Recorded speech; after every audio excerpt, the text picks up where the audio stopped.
O São Paulo está ativo no mercado da bola. Após praticamente acertar a contratação do atacante Pedrinho, ex-América Mineiro, a diretoria tricolor segue querendo reforçar o sistema ofensivo do clube para a próxima temporada. Como a situação financeira do time é complicada, uma das maneiras mais utilizadas em negociações são as trocas. Com isso em mente, o São Paulo tem feito diversas tentativas no mercado nacional. O nome da vez é do atacante Luciano. De acordo com o jornalista João Batista Filho, da Rádio e TV Bandeirantes, o tricolor está voltando à carga por um nome desejado por Ceni. Isso porque o São Paulo voltou a conversar com o Internacional por Pedro Henrique, atacante que se destacou em 2022 e surgiu como uma das maiores revelações do futebol nacional. E Luciano foi oferecido como nome em uma troca pelo jogador. O Inter recusou a proposta feita pelos paulistas. Abre aspas. Além dele, o São Paulo se colocou à disposição de pagar mais um valor ao Inter para contar com Pedro Henrique. A oferta, contudo, teria sido recusada pela direção do Colorado. Pedro Henrique tem contrato com o time gaúcho com validade até junho de 2024, fecha aspas, revelou o portal Revista Colorada.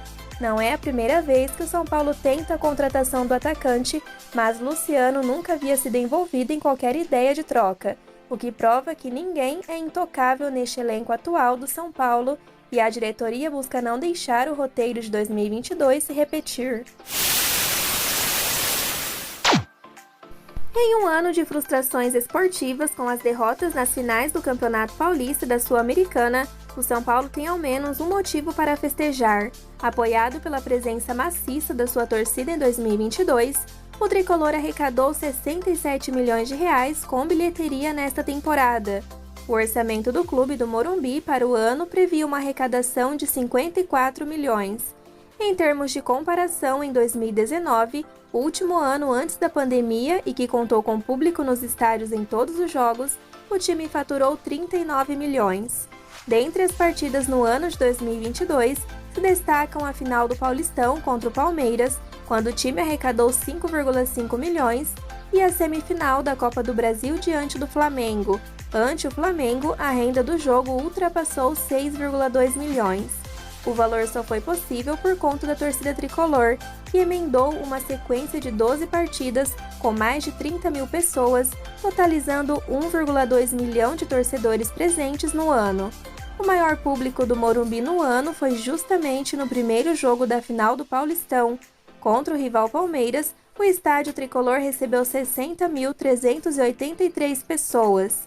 Além disso, o São Paulo também teve um ano bom em termos de premiações por desempenho nos torneios.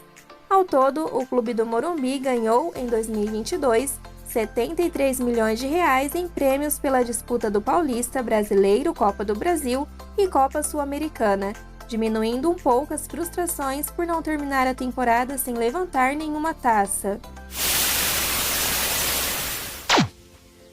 A competição que mais dá dinheiro aos clubes brasileiros com premiações muito boas, a Copa do Brasil, vai mudar de nome oficialmente a partir da próxima temporada. A Betano, empresa do ramo de casas de apostas, fechou parceria de 3 anos, segundo Máquina do Esporte. Desta forma, o torneio deverá passar a se chamar Copa Betano do Brasil, a partir de 2023. O nome atual é Copa Intelbras do Brasil. O acordo foi fechado pela Brax, agência dona dos direitos comerciais da Copa do Brasil, até 2025. A empresa já tinha acordo com a Confederação Brasileira de Futebol, CBF, para comercializar as placas de publicidade da Série B do Brasileirão e tem acordo com a maioria dos clubes que disputou a Série A em 2022. Além da Betano, outra casa de apostas também comprou uma cota de patrocínio da Copa do Brasil para a próxima temporada, segundo Máquina do Esporte. Trata-se da Bet Nacional, que terá direito a ter seu nome exposto em placas de publicidade ao redor dos gramados do torneio. A competição é uma das mais rentáveis para os clubes brasileiros. O Flamengo, campeão de 2022, recebeu 60 milhões pelo título, um aumento de 4 milhões de reais em relação à última edição. Somando as fases anteriores, o vencedor chegou a embolsar um total de 80 milhões de reais. Nesta atual janela de transferências, o São Paulo enfrenta dificuldades em conseguir contratar novos jogadores. Essa situação decorre diretamente do momento financeiro do tricolor paulista, que, de acordo com Júlio Casares, ainda enfrentará bastante turbulência na próxima temporada. Em entrevista ao canal Bora Leão, o mandatário do Fortaleza, Marcelo Paz, inclusive citou o time do Morumbi, dizendo que hoje em dia seu clube disputa jogadores com o São Paulo. Abre aspas, eu lembro assim quando a gente estava ainda lá atrás, em 2019 e 2020, com o Rogério, com a dificuldade de comprar um jogador. Ele era muito criterioso sobre qual jogador trazer. Às vezes não tinha o dinheiro mesmo. A gente já teve uma facilidade maior em 2022. Rapaz, Rogério ia gostar, viu, que a gente está comprando um pouco mais de jogador, né? Na época dele não podia comprar. Hoje a gente disputa jogador com o São Paulo. O jogador vai para o São Paulo ou para o Fortaleza? Isso é mudança de patamar. Antes isso nem se discutia. Ainda existe clubes que não disputamos jogador. Palmeiras, Atlético Mineiro e Flamengo. Não dá para disputar com esses três gigantes. Também o Corinthians, fecha aspas, disparou o presidente do Fortaleza.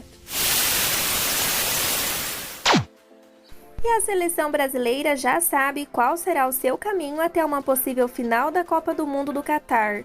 O time comandado por Tite conseguiu a classificação em primeiro lugar no Grupo G e está de um lado onde os mais temidos não estão presentes. A próxima partida do Brasil será na próxima segunda-feira, dia 5, diante da Coreia do Sul, com a bola rolando às 16 horas, horário de Brasília. Em caso de vitória, a seleção canarinha enfrenta o vencedor do confronto entre Japão e Croácia. Nas quartas de final, duela na sexta-feira, dia 9 às 12 horas, horário de Brasília, sendo a sua primeira nesse horário, uma vez que já entrou em campo às 13 horas e às 16 horas. Em uma eventual semifinal, a seleção brasileira joga em uma terça-feira, dia 13, com apito inicial sendo às 16 horas. A grande final da Copa do Mundo está marcada para um domingo, no dia 18 de dezembro, às 16 horas, no estádio Lusail, em Doha. Os times sub-13 e sub-16 do São Paulo vão a campo neste domingo para a disputa de confrontos importantes. A equipe mais nova enfrenta o Santos às 10 horas e 30 minutos no CT Rei Pelé, em Santos, pelo segundo jogo da semifinal do Campeonato Paulista. A partida terá transmissão da Eleven. Já o Sub-16 enfrenta o Atlético Nacional às 10 horas e 45 minutos no Rio de Janeiro.